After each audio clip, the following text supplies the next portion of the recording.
ID की योजना अहिल्या पथ को लेकर शहर से सटे रेवती भवरासल बरदरी के रहवासी रेसिडेंसी कोठी पहुंचे, जहां सैकड़ों रहवासियों ने कैबिनेट मंत्री तुलसी सिलावट से मुलाकात की और अपनी तकलीफ बताई। हमारे वार्ड क्रमांक 18 में रेवती जो आता है उसमें काफ़ी भय का वातावरण रहवासियों में बना हुआ था कि अहिल्या पथ रोड वहाँ से निकल रहा है और उसको लेकर कम से कम हमारे 400 से 500 मकान जो वहाँ पर हैं रहवासियों के, रेवती बरदरी और इनके, वो सारे मकान उसमें अतिक्रमण में टूटेंगे। ऐसा एक भय का वातावरण वहाँ पर कुछ असामाजिक तत्वों ने फैलाया था, जिसकी जानकारी हमने मंत्री जी को भी दी, विधायक जी से अवगत करवाया कि यहाँ पर इस तरह की सूचना चल रही कि अहिल्या पथ यदि रोड बनता है तो सभी के मकान यहाँ पर टूटेंगे।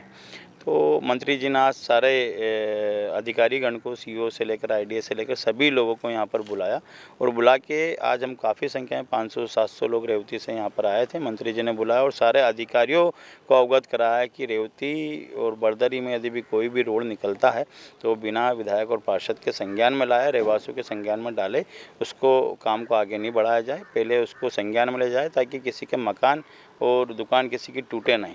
क्योंकि चूँकि विकास का मामला है, विकास में भाजपा हमेशा सहयोग करती है, पर किसी का मकान हो, किसी का दुकान हो वो टूटे, किसी का विनाश करना, ऐसा भाजपा का मकसद शुरू से नहीं रहा। जो इसका नक्शा है जी, ये नक्शे में क्या आ रहे हैं, क्या ऐसे स्थान आ रहे हैं? अभी आज वही रहा नोटिफिकेशन। अभी जैसा कि अधिकारियों ने हमको अवगत कराया कि अभी नोटिफिकेशन वहाँ का जारी नहीं हुआ है। अहिल्या पथ रोड का नोटिफिकेशन जारी होना था, जो अभी जारी नहीं हुआ। नोटिफिकेशन जारी होने के पहले मंत्री जी ने बोला है कि उसका पूरा रूट बनाया जाएगा जिसमें सारे मकानों को बचाया जाएगा ताकि मकान उसमें ना टूटे। तो नोटिफिकेशन जारी होने के बाद उसमें कोई रूट का बता पाएंगे। अभी रूट ऐसा कुछ डिसाइड नहीं हुआ, स्थिति क्लियर नहीं है अभी स्थिति क्लियर नहीं बोल सकते। आपका परिचय? पार्षद वार्ड क्रमांक 18 विजय विजय परमार। भवरासला के पूर्व सरपंच और भाजपा नेता राजू ठाकुर ने बताया कि भूमाफियाओं को फायदा पहुंचाने के लिए कुछ राजनीतिक लोगों द्वारा अहिल्या पथ को लेकर कई प्रकार के भ्रम फैलाए जा रहे हैं। उन्होंने कहा कि अहिल्या पथ योजना में रेवती आदि गांव में गरीबों के मकान नहीं टूटे, इसके लिए आज मंत्री सिलावट से ग्रामीणों ने गुहार लगाई है। वहीं इस मामले में मंत्री तुलसी सिलावट ने मौके पर आईडीए के सीईओ सहित अन्य अधिकारियों को मौके पर बुलाया और चर्चा की। मंत्री तुलसी सिलावट ने बताया कि उन्होंने आईडीए के अधिकारियों को इस मसले को लेकर कई तरह के दिशा निर्देश भी दिए हैं। तो वहीं उन्होंने कहा कि ग्रामीणों के मकान किसी कीमत पर टूटने नहीं दिए जाएंगे। इस तरह के प्रयास जारी हैं। वार्ड क्रमांक 18 के पार्षद प्रतिनिधि विजू परमार, पूर्व पार्षद भूपेंद्र चौहान सहित ग्रामीण राहुल व कई लोग मौजूद रहे। अहिल्या चर्चा हजारों की संख्या में आज वहाँ के रहवासी सब लोग आए थे। मैंने इंदौर विकास प्राधिकरण के सीईओ अहिरवार जी भी थे।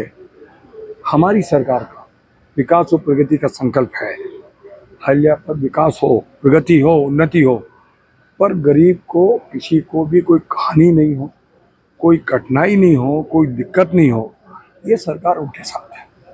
मैं विधायक के रूप में, मंत्री के रूप में, सरकार के अंग के रूप में हर दुख हर सुख में अहिल्या पथ के रहवासी के साथ न्याय होगा। उनके विचार विमर्श, उनकी चर्चा करने के बाद सब निर्णय लिए जाएंगे और मुझे पूरा भरोसा है उनके मान और सम्मान की रक्षा एक विधायक के नाते, एक सरकार के अंग के नाते मेरा दायित्व बनता है, मेरा कर्तव्य बनता है। आप निश्चिंत रहें, उनके साथ अन्याय नहीं होगा। ये आपने कोई दिशा एक बीच में कोई इम्पोर्टेंट है तो बीच में कर देता हूँ।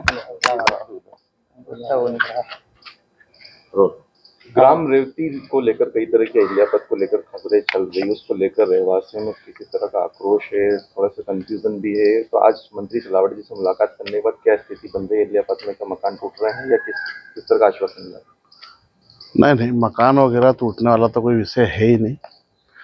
जिस प्रकार की भ्रांति या भ्रम फैलाया जा रहा था कुछ लोगों के द्वारा जो भूमाफियाओं के छोड़े हुए हैं, उस चीज़ को, उस बात को दुरुस्त करने के लिए माननीय मंत्री से मुलाकात करने के लिए सारे रेवती के रहवासियों की इच्छा थी। वो यहाँ पर मिलने आए थे कि ये जो भ्रम है ये फैलाया जा रहा है, इसमें कितना सच है कितना झूठ है, उस चीज़ को आज माननीय मंत्री, जो कि हमारे विधायक भी हैं, कैबिनेट मंत्री भी हैं मध्य प्रदेश सरकार के, उन्होंने उस बात को पूरा यहाँ पर क्लियर करा। आईडीए के अधिकारियों को बुलाया, उनको साथ में बिठाया, आम जन के साथ ज़मीन पे नीचे बैठ के उनकी सारी बातें बड़े प्रेम से सुनी।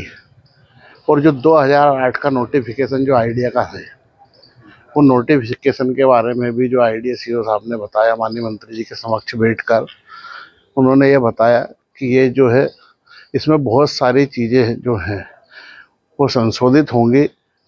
वो जो कुछ भी दर्शाया जा रहा है ये अभी ठीक नहीं है। माना जाए किसी तरह की कोई दिक्कत नहीं है रहवासियों को, किसी तरह मकान कोई जल्द में नहीं आ रहा है क्या, उसमें चेंजेस किया गया, पूरी तरह से क्लियर हो गई स्थिति? हाँ, करीब करीब चीज़ें सारी स्थिति क्लियर है, क्योंकि उसमें विषय यह है कि आइडिया अगर वहाँ पर मध्य प्रदेश सरकार के द्वारा जो अहिल्या पथ का निर्माण किया जाएगा वो रहवासियों को वहाँ के बिठा के वहाँ के जनप्रतिनिधि, क्षेत्रीय पार्षद, पूर्व सरपंच, जो आम नागरिक है, वरिष्ठ जन है, उनके साथ माननीय विधायक जी आइडिया में बैठेंगे और उसके बाद जो भोपाल बैठक होगी उसी के बाद ही निर्णय लिया जाएगा और जनहित का ही निर्णय होगा। वहाँ पर किसी प्रकार के कोई मकान टूटेंगे नहीं। पूर्ण विश्वास के साथ हम लोगों को उन्होंने विश्वास दिलाकर रवाना किया है। अभी आपके द्वारा हमेशा कहा जा रहा है कि भ्रम फैलाया जा रहा है, कौन भ्रम फैला रहे हैं और किस तरह का भ्रम फैलाया जा रहा है? देखिए, होता क्या है कि जब भी कोई विकास कार्य की शुरुआत होती है, एक तो जो भोरासला रेवती बरदरी ये जो क्षेत्र है, ये क्षेत्र इतना विकसित हो चुका है कि वहाँ पर जो भूमाफिया है उनकी नज़रों में बस्ती और मकान आ रहे हैं। काफ़ी बाहरी लोगों ने वहाँ पर ज़मीनें खरीद ली है, कुछ लोग कॉलोनियाँ काट रहे हैं, किसी ने काटी है, कुछ काटना चाहते हैं। तो उनको बस्तियाँ दिखती है कि यार ये हमारे जो महल बनेंगे तो ये टाट का पेवंद रहेंगे, ऐसी उनकी सोच। वो सोच और उनकी मानसिकता कभी हम पूरी नहीं होने देंगे। माननीय मंत्री जी का हमारे ऊपर आशीर्वाद है, हमारा आशीर्वाद दाता है वो, और वो खुद एक मजदूर के बेटे हैं, सबकी व्यवस्था को समझते हैं अच्छी तरह। मैं राजू ठाकुर, माननीय मंत्री जी का प्रतिनिधि, क्षेत्रीय प्रतिनिधि।